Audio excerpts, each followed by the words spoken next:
इन स्त्रियों को नहीं मिलता पुत्र सुख, जानिए इसका कारण और उपाय। भावुक सच्ची कहानी। क्या हर स्त्री मां बन सकती है? क्या कुछ स्त्रियों के भाग्य में पुत्र नहीं लिखा होता? अगर हां, तो क्यों? आइए जानते हैं एक सच्ची कहानी जो आपको सोचने पर मजबूर कर देगी।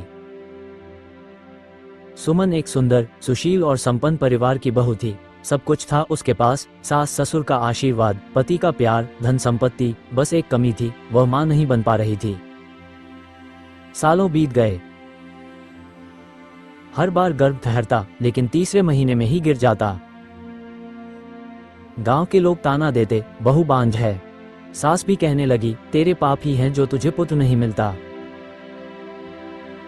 एक दिन सुमन रोती हुई गांव की एक वृद्धा के पास गई। वृद्धा ने उसका हाथ देखा और कहा, बेटी, तेरे भाग्य में पुत्र नहीं है, लेकिन कारण भाग्य नहीं, तेरे कर्म हैं। सुमन हैरान थी, मैंने ऐसा क्या किया है मां? वृद्धा ने कहा, याद कर, क्या तूने कभी किसी साधु संत का अपमान किया है? किसी ब्राह्मण को रोते हुए छोड़ा है? या किसी गर्भवती स्त्री का दिल दुखाया है? सुमन की आंखों में आंसू आ गए।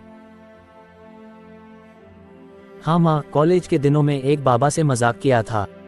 उनके कपड़े फाड़े, उन पर हंसी उड़ाई थी। वृद्धा बोली, वही पाप आज तेरे गर्भ को गिरा रहा है। ये शारीरिक रोग नहीं, आत्मिक दोष है। उपाय और बदलाव।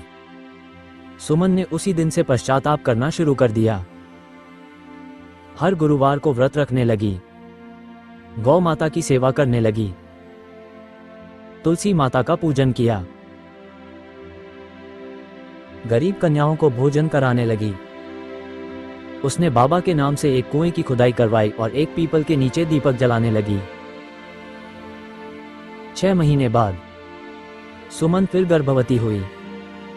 इस बार सब कुछ ठीक रहा। 9 महीने बाद एक सुंदर पुत्र का जन्म हुआ। पूरा गांव बोला, यह सच्चा चमत्कार है। हर स्त्री मां बनने की इच्छा रखती है, लेकिन कई बार हमारे कर्म ही हमारे रास्ते में बाधा बनते हैं। इसलिए अगर आपको भी जीवन में कोई बाधा है तो अपने अंदर झांकिए।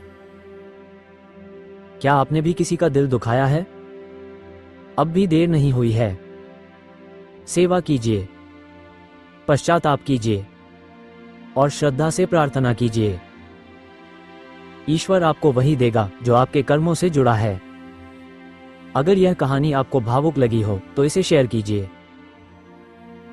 और ऐसे ही भावनात्मक व आध्यात्मिक वीडियो के लिए हमारे चैनल को लाइक, शेयर और सब्सक्राइब जरूर करें।